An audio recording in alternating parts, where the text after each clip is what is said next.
ساکی ویس کے معزز دوستوں، میں حسکلین اسلم، تمام دیکھنے اور سننے والوں کو السلام علیکم۔ ناظرین، یہ ایک چھوٹی سی کہانی ہے علامہ محمد اقبال اور ان کی معشوقہ ایما سے متعلق۔ اقبال کے دل میں ایما کا کیا مقام تھا، ان کی ایما سے تعلقات کی نوعیت کیا تھی، اس کا کچھ اندازہ اس خط سے لگایا جا سکتا ہے۔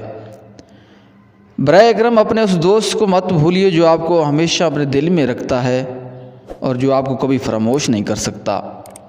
ہائیڈلبرگ میں میرا مقام ایک خوبصورت سا خواب لگتا ہے اور میں اس خواب کو دہرانا چاہتا ہوں، کیا یہ ممکن ہے؟ آپ خوب جانتی ہیں۔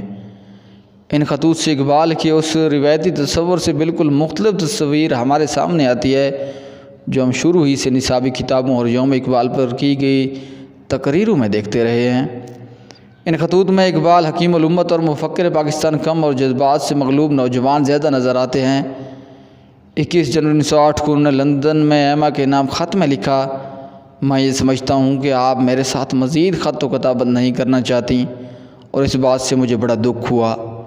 اب پھر آپ کا خط موصول ہوا جس سے مجھے بڑی مسرت ہوئی ہے اور میں ہمیشہ آپ کے بارے میں سوچتا رہتا ہوں۔ میرا دل ہمیشہ بڑے خوبصورت خیالوں سے معمور رہتا ہے۔ ایک شرارے سے شعلہ اٹھتا ہے اور ایک شعلے سے ایک بڑا الاؤ روشن ہو جاتا ہے، لیکن آپ سرد مہر ہیں، غفلت چار ہیں۔ آپ جو جی میں یہ کیجئے، میں کچھ نہ کہوں گا، ہمیشہ صابر و شاکر رہوں گا۔ میں زیادہ لکھ یا کہہ نہیں سکتا، آپ تصور کر سکتی ہیں کہ میری روح میں کیا ہے۔ میری بہت بڑی خواہش ہے کہ میں دوبارہ آپ سے بات کر سکوں، آپ کو دیکھ سکوں، لیکن میں نہیں جانتا کیا کروں۔ جو شخص آپ سے دوستی کر چکا ہو اس کے لیے ممکن نہیں کہ وہ آپ کے بغیر جی سکے۔ برائے کرم میں نے جو لکھا ہے اس کے لیے مجھے معاف فرمائیے۔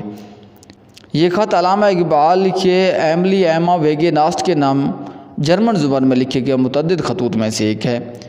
ایما سے اقبال کی ملاقات دریائے نیکر کے کنارے واقع سرسبز و شاداب مناظر سے مالا مال قصبے ہائیڈلبرگ میں ہوئی تھی۔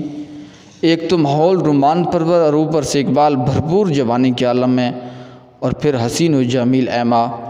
حیرت کی بات یہ نہیں ہے کہ ایک ہندوستانی شاعر کا دل ان پر آ گیا، نہ آتا تو حیرت ہوتی۔